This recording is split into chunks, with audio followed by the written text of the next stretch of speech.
Baik, saya akan menjelaskan sedikit tentang rangkuman dari kasus Prosdem. Pak Parto adalah seorang pengusaha UMKM di bidang kuliner dari Kota Bandung. Ia memulai usaha kulinernya dari gerobak nasi goreng dengan resep andalan yaitu nasi goreng ala mertua dengan campuran ikan tuna dicampur telur dan terong. Hanya dalam waktu 6 bulan, ia sudah mempekerjakan 2 karyawan dengan memperbanyak menunya. Dan hanya dalam waktu 2 tahun, usaha Pak Parto berkembang pesat. Ia telah berpindah ke warung permanen yang menetap di 3 lokasi. Profit dari sebagian besar pelanggan yaitu mahasiswa dan orang kantoran dengan harga makanan yang tergolong ramah di kantong. Tidak hanya itu, sejak tahun 2018 akhir, ia membuka jalur kuliner online yang mampu berkontribusi 40% dari total bisnis kulinernya.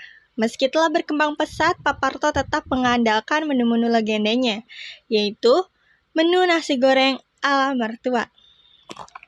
Karena pertumbuhannya sangat pesat, Pak Parto menambah suplai bahan baku dari pasar induk dan pengusaha hidroponik dan berinvestasi dengan kompor yang bisa memasak dalam jumlah banyak secara cepat. Ia juga mulai mentransformasi beberapa warung menjadi mix ala warung dan kafe untuk pasaran anak muda. Dikarenakan hampir sebagian besar karyawannya adalah anak muda yang sedang turnover. Namun, tahun 2020 dan 2021, profit usahanya drop atau turun lebih dari 30%. Ia kesulitan membayar sewa lokasi dan gaji karyawan dan mulai kehilangan pelanggan setianya lebih dari 25%. Selanjutnya saya akan membahas terkait masalah pada pandemi COVID-19 tahun 2020 dan 2021. Profit usaha Pak Parto menurun lebih dari 30%. Di masa sulit ini, Pak Parto kesulitan untuk membayar sewa lokasi warung dan gaji karyawannya. Tidak sampai di situ, bahkan Pak Parto kehilangan pelanggan setianya lebih dari 25% dikarenakan masa sulit ini Pak Parto kesulitan membayar sewa lokasi warung dan gaji karyawannya.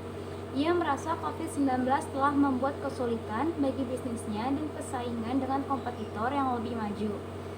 Di sini Pak Parto sadar bahwa ia pengusaha kelas teri tidak cukup modal untuk dapat bersaing dengan para pengusaha kelas kakap yang gencar sekali melakukan promosi di berbagai channel dengan biaya yang jauh lebih besar dikarenakan omset dan pelanggan Pak Parto turun drastis.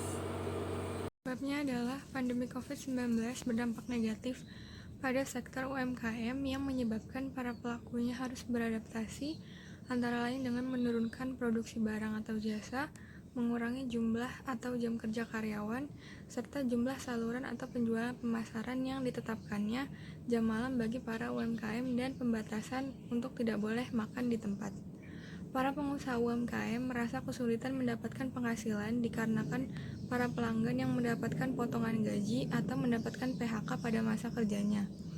Ditambah dengan persaingan ketat antara kompetitor kuliner lainnya di daerah Bandung.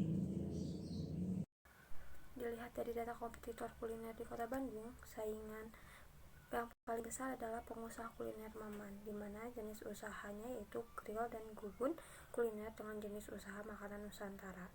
Solusi pertama yang dapat Pak Parto ambil yaitu dengan mengembangkan ide jualan, di mana dilihat dari profit Pak Parto, sebagian besar pelanggannya yaitu mahasiswa dan pegawai kantoran. Di sini mahasiswa dan pegawai kantoran itu lebih mengikuti perkembangan zaman. Bukan hal yang lazim juga ketika seorang mahasiswa atau orang kantoran membeli makanan stick atau burger. Disinilah Papa harus mengembangkan lagi ide jualannya yang lebih menarik untuk semua kalangan, pada kalangan mahasiswa dan orang kantoran. Ide jualan bagi Pak Parto misalkan dimasukkan seafood atau mungkin ada beberapa bumbu tambahan yang dapat ditambahkan pada produknya.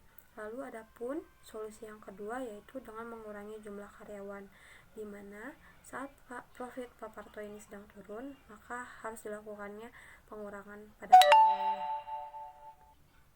Lalu juga saat profit Pak Parto ini nantinya akan naik atau sudah stabil, maka Pak Parto dapat membuka kembali lapangan pekerjaannya.